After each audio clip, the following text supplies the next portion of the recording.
Notice na po! Sir! Ibalik ko no! Dili mo tanggap si bahay ini! Hindi naman ako makasuhan, kayo naman! Kung hindi kayo susumpong ng batas, kayo naman ang damputin ang hangin tubig ng kapisampulan. Ang ako masulti ng pagpamadla, mahimo na ma'am sa luman.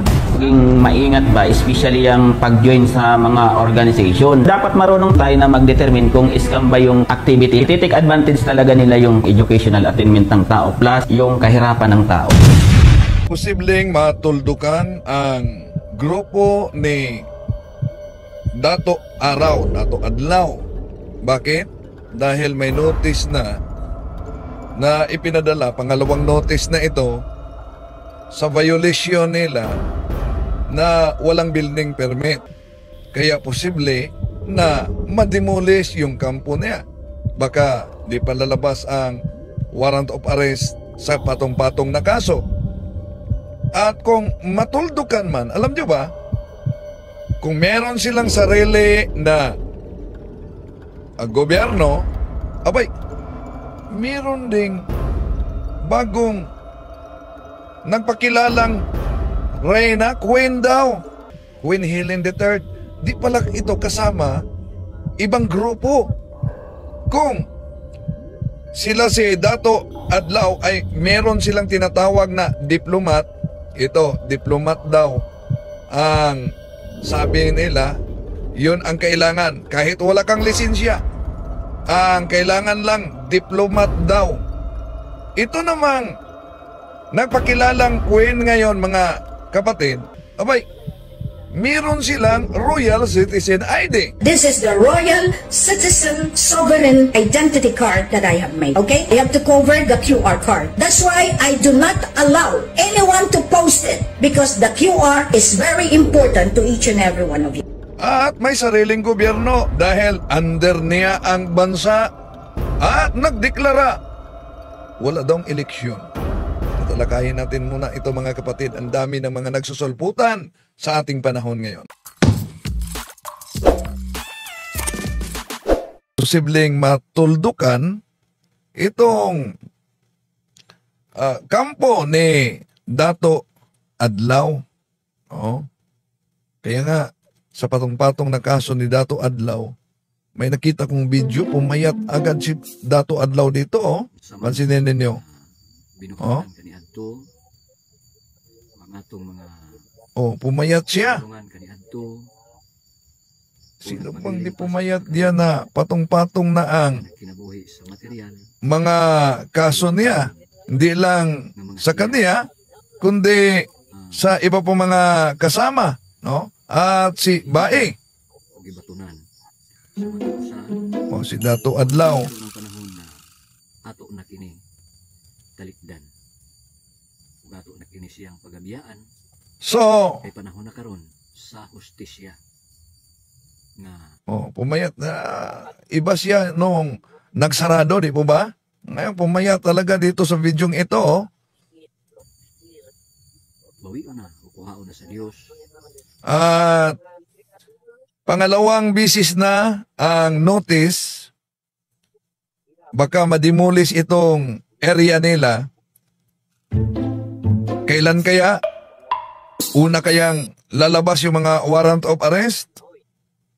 O una itong ma-demolish?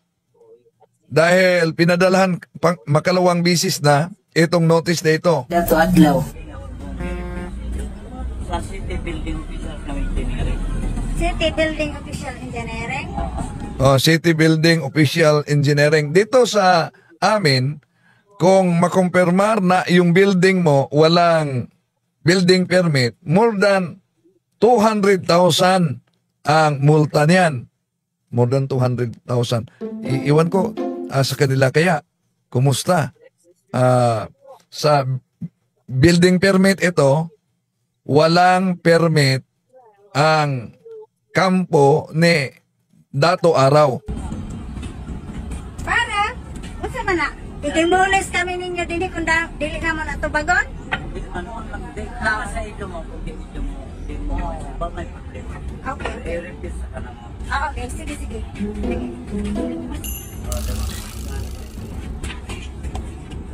Sumpay niya itong ipadala ninyo itong niyagi. So, pangalawang bisis na yan, no? Kung maalala nyo sa kabilang medyo makita ninyo na nagmimisa daw pero may offering na mga soft drinks at itlog para sa kanilang engkantada. Ika-gawa, ini primero mo itong sa ika-gawa, ini. Okay. Okay. So, sige, God is justice. Salamat. God is justice. Tinanggap niya ang notice, pero di tinanggap ng kanilang reyna. Kaya gustong isauli yung notice na ito.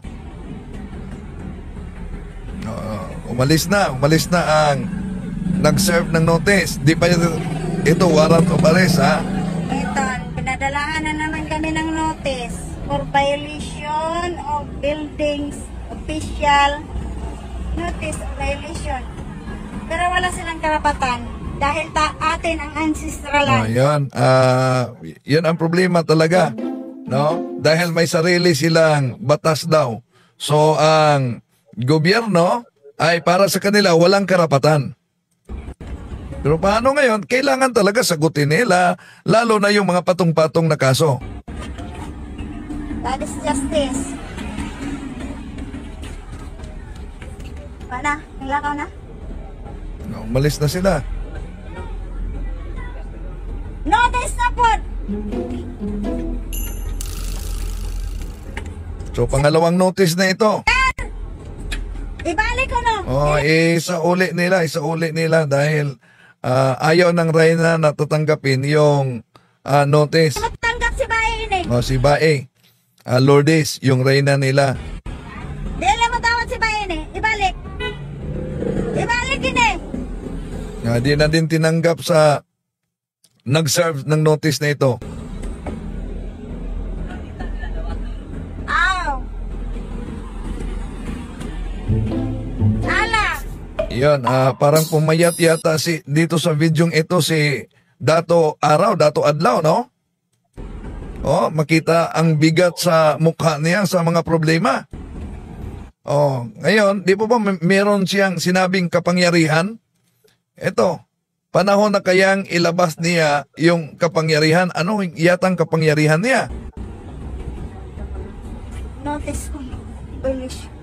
So pangalawang notice na ito na serve at pinuntahan sila sa CSWD dahil may minor na mga miyembro nagkasagutan. Huwag kami dito pakialam, ang gobyerno ko ito, pro-government ko ito.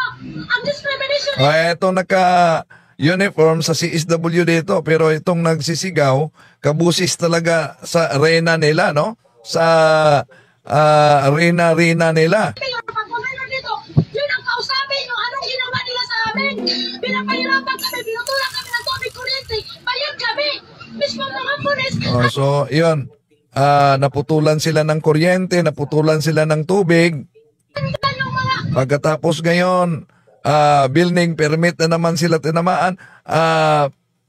Meron pang mga patong-patong na kaso sila. Naunap din ang kilometro namin. Mismo pulis kan dyan. Uy, no! Minor. Sino kayo ni minor? Lahira mo lang mo kasagot. Hinanap ng CSWD yung mga miyembro nilang minor de edad. Namin ang hindi mga anak namin.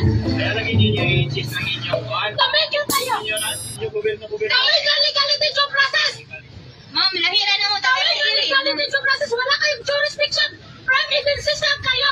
Anong wala kami jurisdiction? Wala kayong So, yan ang problema talaga. Dahil may sarili silang batas, walang jurisdiction ang gobyerno natin. jurisdiction. Nagpasa kayo sa nawa kayo ng ignorance of the law. So, ang nasa gobyerno pa ang ignorance of the law. Ignorancia juris niminet excusat. So, posibleng matuldukan itong grupo nila ni Bae at ni Dato Adlaw. Dahil patong-patong ng kaso kasi. Hinihintay yung warrant of arrest plus meron pang dalawang notice na sinerve. Posibleng mademolish itong lugar nila. Pero, akala ko grupo nila ni Bae yung nagdeklara na naalala ninyo na wala ng visa umano ang pira natin. Ibang grupo pala yun. Eto. Today, I am declaring Ibang grupo pala ito. Hindi grupo ito nila ni Dato Adlaw. Ito'y grupo sa nagpakilalang Queen Helen III. Oh, Queen Helen III. At sari-sari na para halo-halo na. Lumad, Muslim, Christian, halo-halo na sa kanya. Oh, anong pangalan sa kanilang lugar? Oh, tingnan niyo. Meron silang sariling gobyerno. Ang pangalan sa kanilang lugar ay Mulacaniang Palace. So, ibang grupo pala ito sa kay Dato Adlaw. The demonetization of all the currencies. Oh, so demonetization na daw sa lahat ng mga pera. Not only in the Philippines, but all over the world. Oh, so may kapariho sila pero ibang grupo. Dahil kung si Dato Adlaw inangkin hindi lang ang Surigao, hindi lang ang Pilipinas, kundi buong mundo. Ganon din ang sa kanila. Hindi lang sa Pilipinas, deklara na nito nagpakilalang Queen, buong mundo talaga. No more fiat currency. Because today we have the plate, the blue plate of our ancestors in the printing of all the 72 currencies of the world. I am declaring also the release of the quintal money which has been printed a long time ago. I am calling all the people of the central banks of the Philippine Islands. Jose, grabe ang kapangyarihan niya, no? Tinatawagan niya mga tao sa Central Bank. Release the money with our Lolo Aram, Raja Sulaiman. Oh, so kung si Bae Lourdes nakatawag siya ng tatay, sila din may lolo. Oh, may lolo din sila. Pero may kapariho sila na engkantada. Oh, na may kaugnayan sa engkantada daw. And besides, this is not your time. This is the time of the superpower of the divinity, wherein this is the moment we declare the divine monarchy at the same time. Oh, so kung kay Dato Adlaw, kapangyarihan mula sa Diyos, ang sa kanila din, divine monarchy din. Absolute monarchy in all over the global earth. Oh, so hindi lang sa Pilipinas. Buong mundo talaga, absolute monarchy pa. Divine monarchy, global, and all the absolute power and authority, and at the same time. Okay. At kung sila si Dato Araw, meron silang sariling mga tao na armado sa itak, itong grupo din ni Queen Helen III Abdurrahman ay may sariling parang private army. Tingnan natin. Ito na tayo mga kasama. Nandito na kami sa Camp Tugal. Camp Tugal, ha? Ito na yung part So, yung kabilang video makita ninyo yung mga tao ni Dato Araw. Sa kabilang video, yon ang grupo ni Queen Helen. Po natin ang video. So dumating na yung mahal na arena po natin. So andito yung mga armed forces po natin, Royal Armed Forces. So naka-ready. Kasi may Royal Armed Forces sila. Sa grupo naman ni Dato Adlaw, ang tawag diplomat. No, may diplomat sila. Na rin po sila lahat. So andito sila. So kung makikita po ninyo mga kasama, so ang araw ngayon hindi na umiinit, no? So andito na yung camp natin. So andun na yung mahal na rin na natin. Dami na palang nagsilitawan ngayong grupo tulad dito mga kapatid. Yon, nagsalita dito ang Helen III, Queen Helen III daw. Oh. At nagdeklara pa, di daw matuloy ang eleksyon. Pinakabilin-bilinan ng ating mga lolo, ng mga lola, ng engkantado. Oh, so engkantado. Di may kapariho sila ni Bae Lourdes, di po ba? Engkantadyan din sila.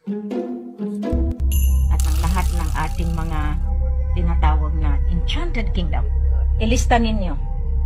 Kasi sisingilin ko rin ang Armed Forces ng Pilipinas. Nako, lagot ang Armed Forces ng Pilipinas, sisingilin daw ng nagpakilalang kuwe na ito. Sa pagpatay sa tunay na bantay ng kalikasan. Pinatay ang tunay na bantay ng kalikasan? Sino kaya? Mali po yan. DILG, mali po yan. Maling-mali. Dahil hindi kayo sumunod sa utos ni Queen. Kayo ba ang masunod? Lagot. DILG, Armed Forces, di sinunod umano ang utos ng Queen. O ako? Now, subukan nyo pa. Dahil tapos na ang palugit ko. Dito ko siguraduhin sa inyo lahat, walang eleksyon. Dahil May palugit din sila. Naalala niyo sila si Dato Adlaw at si Bae Lourdes? Di po ba may mga palugit? 72 hours, 72 hours. Ganon din ang grupong ito. May palugit din daw. wala kayong authority. So kung sila si Bae Lourdes at sila si itong Dato Adlaw, sinabing walang authority ang gobyerno sa kanila, ganun din. Nito nagpakilalang si Queen Helen III Abdul Rajak, mga kapatid, ang gobyerno'y walang authority sa kanila. Na magpa-eleksyon. Di ba tinapos? Walang authority na magpa-eleksyon. Walang eleksyon daw. Ko na yan? Tinapos na daw niya. Hindi kayo naniwala. Kaya lahat ng Commissioner of Election, lahat ng militar, lahat ng politika na umupo ng illegal mula nung nag-eleksyon kayo after kay Gloria. Tapos, lahat kayo mananagot sa timbangan ng mahal na ina. Ngayon, tawa ba kayo? Huwag kayong tatawa dyan, ha? Delikado kayo. Go by all means, laugh at the top of your voice. Kasi, itong mukha na ito na pinatay ninyo sa testamento at nagpalabas kayo ng sangkatutak na Helen Panulino Abdurrajak, kukunin ko rin kayo. Lahat na nag-package. Ano na bang nangyari sa mundo ngayon? Ha? Ito, nagsilitawan na talagang iba't ibang grupo. Lahat na gumawa ng presentasyon na misrepresentasyon, kunin ko kayo. Dahil, divine justice, divino gobyerno. Ayaw nyo, militar, sumunod sa akin? Ayan. Ang militar dapat sumunod sa kanya dahil siya ang queen, siya ang nag-claim din na chief of staff. Ayaw ninyo sumunod sa commanding-in-chief? Commanding-in-chief. Akala nyo biro yung ginagawa ko? Hindi. Dokumentado, silyado, at iyan ang paglagay ko sa inyo sa pinakailalim na kulungan ng impyerno. Ang batas ng divino gobyerno ang mananaig. Ang batas ng soberenya ang mananaig. Maraming salamat. Ayaw nyo pa rin makinig. Nasa inyo. Malapit na. Kung saan, isa-isahin na ang nakatadhanang kalaban. Nakatadhana kayo para salungatin ka ako. Pero pumayag kasi kayo para luklukan kayo ni si Roy. Kaya maliit o malaki, maghanda ang bawat isa. May parusa. Yan ang tinatawag ko sa inyo. Ang mata na triangulo na kinuha ng kabal, sinira ng Illuminati, sinira ng ISIS, magsisisi kayo. Di ba nabaliktad ko na lahat? Kabal, Illuminati, 999, ay 666, lahat kayo, no? May 999, may 666 pa. Or papo, o papro, lahat yan, binaliktad ko. Binabaliktad ko ang pinakatinae ng konspirasiya. Maraming salamat. Kasi ngayon, nakikita ninyo, dahil freedom na. Bukas, ilang araw na lang, ang nakatakda. Basahin ninyo ang istorya ng Pilipinas. Bawat Hulyo 3, Hulyo 4, sa ibang bayan, dahil delay, nauuna sila, yan titingnan ninyo, may nangyayari. Yan ang tinatawag natin, kalagitnaan ng panahon. July, Hulyo. Kaya sa 3, marami na naman kayong angal. Yung mga umaangal, disgrasya. Walang pagkakaiba talaga sa grupo nila ni Dato Adlaw, di po ba? nagbabanta. Ang aangal, disgrasya. Tayo ng tama, grasya. Ngayon sabihin niyo, matagal na.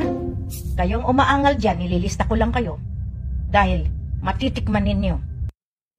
Huwag na kayong aangal daw. Dahil baka masali kayo sa kanyang listahan. Ang aangal, ililista na daw umano niya. Kaya nauna na yung nagbabala si Police Colonel Attorney yung PNP sa chief, no? Sa Surigao, huwag agad-agad maniwala sa mga grupo. So rin, mabuti dahil baka biktima kayo. Maging maingat ba, especially yung pag-join sa mga organization. Dapat marunong tayo na mag-determine kung scam ba yung activity. Take advantage talaga nila yung educational attainment ng tao plus yung kahirapan ng tao. Yan, totoo. Kaya meron ng mga Queen, ito Queen Helen III Adjurajak at may Dato Adlaw. So, pero meron din sila mga miyembro. Pero isa lang malinaw, mga kapatid, natupad talaga ang babala ng ating Panginoon Jesucristo sa Mateo Kapitulo 24:24 na sa kanyang pangalan daming magsilitawan na mga nagdala sa pangalan niya para marami ding mailigaw. Kaya mag-ingat, no?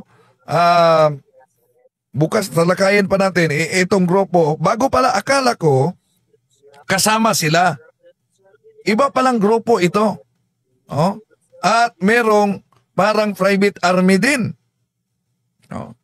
At diniklara kahit si Pangulong Bongbong Marcos daw under sa kanya. Nako. So, maraming salamat. Pasok tayo sa punto por punto. Ang dami na nagsilitawan ngayon. Di lang itong mga grupo, lalo na sa mga kulto, itong iba't ibang mga sikta na nagsilitawan sa ating panahon. Isa lang ang layunin niyan, na malayo kayo sa tunay na iglesia. Na malayo kayo sa sakramento ng simbahan. Tandaan natin ang babala mismo ng mga apostol sa unang Juan 2:19, 18, na ang humihiwalay sa tunay na iglesia ay mga antikristo. At pag magkahiwalay ka na sa tunay na iglesia, iniwan mo ang Eucharistia, na yon ang kailangan para sa ating kaluluwa.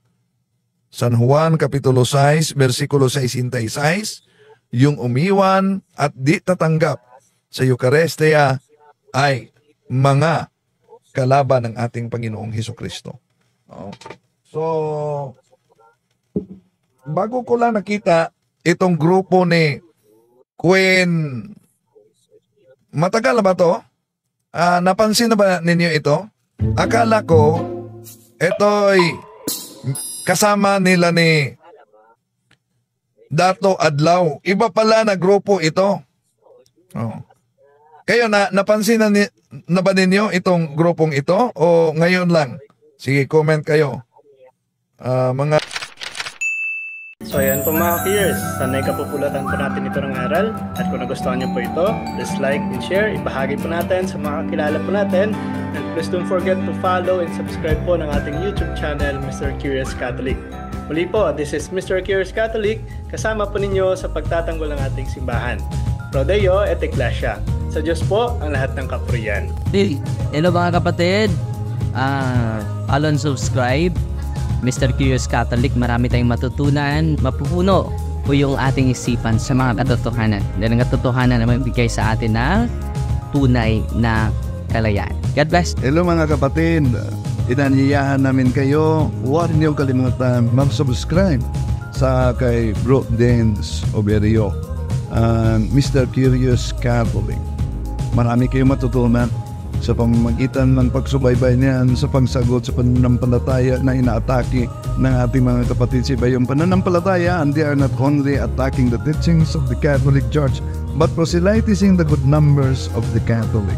At sa pamamagitan sa pagsunutin niyo nitong Mr. Curious Catholic, Facebook page and YouTube channel, dami ninyong matutunan. isabuhay natin ang ating matuto. Rodillo et Iglesia,